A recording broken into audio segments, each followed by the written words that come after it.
ദൈവത്തിന് സ്തുതി. പ്രഭാത കിരണത്തിലേക്ക് സ്നേഹബന്ധനം, ഭാഗം 1867. ഇന്ന് ഫെബ്രുവരി മാസം 9-ാം തീയതി, ഈ ആണ്ടിലെ 40-ാമത്തെ ദിവസത്തിലെത്തി. വീണ്ടും ഒരു ഞായർ ദിനമാണ്. പരിശുദ്ധ സുറിയാനി സഭയെ സംബന്ധിച്ച് 3 നോമ്പിന്റെ തൊട്ടു വക്കിലെത്തി നിൽക്കുകയാണ്. നാളെ തിങ്കളാഴ്ച മുതൽ 3 നോമ്പ് ആരംഭിക്കുകയാണ്. യോനാ പ്രവാചകന്റെ ജീവിതത്തെ, ജീവിത യാത്രകളെ, അതിലെ ചില തിരിച്ചുവരവുകളെ, ഒപ്പം അനുയാത്ര ചെയ്ത ദൈവത്തിന്റെ ഇടപെടലുകളെ കുറിച്ചൊക്കെ നമ്മൾ കാര്യമായിട്ട് കണ്ടെത്തുകയും വായിക്കുകയും വ്യാഖ്യാനിക്കുകയും ധ്യാനിക്കുകയും ചെയ്യുന്ന ദിനങ്ങൾ.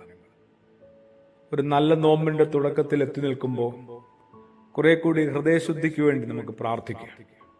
കുറെ കൂടി സ്നേഹിപ്പാനായിട്ട്, ഹൃദയത്തെ പാകപ്പെടുത്താനായിട്ട് നമുക്ക് ഒരുങ്ങാം. കുറെ കൂടി ക്ഷമിക്കാനായിട്ട്, പൊറുക്കാനും മാപ്പ് കൊടുക്കാനായിട്ട്, വ്യവസ്ഥകളൊന്നും കൂടാതെ പലതിനെയും ഏറ്റെടുക്കാനായിട്ട് നമ്മുടെ ഹൃദയത്തെ വിപുലപ്പെടുത്താം. ഒപ്പം പുതിയ ചില കർമ്മ പദ്ധതികളിലേക്ക്, ചില പ്രവർത്തന മേഖലകളിലേക്കൊക്കെ നമുക്ക് എത്താം.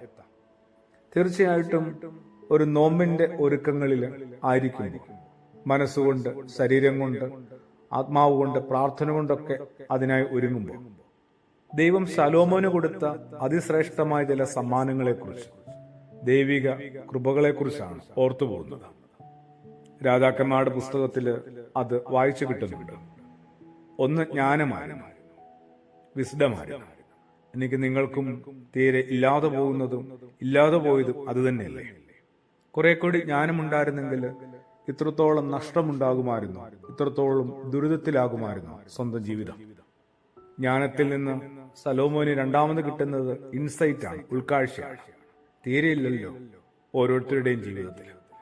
കുറെ കൂടി ഉൾക്കാഴ്ച ഉണ്ടായിരുന്നെങ്കിൽ, കുറെ കൂടി പക്വതയോടുകൂടി ഞാൻ ആത്മസംയമനത്തോടുകൂടി പെരുമാറത്തില്ലായിരുന്നു. മൂന്നാമത് ദൈവം സോളമന് കൊടുക്കുന്ന, ശലോമോന് കൊടുക്കുന്ന ഗിഫ്റ്റ് കടൽ തീരം പോലെ ഒരു മനസ്സാണ്.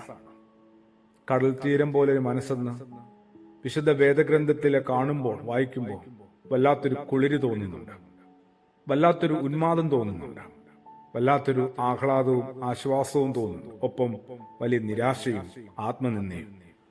സ്വന്തം ഹൃദയത്തിന്റെ വലിപ്പത്തെ ഒന്ന് അടയാളപ്പെടുത്തേണ്ടി വരുമ്പോൾ അതിങ്ങനെ പ്രാവിൻകൂട് കണക്ക് എന്തുമാത്രം ചെറിയ ചെറിയ അറകളായി ചുരുങ്ങിയിട്ടുണ്ട്.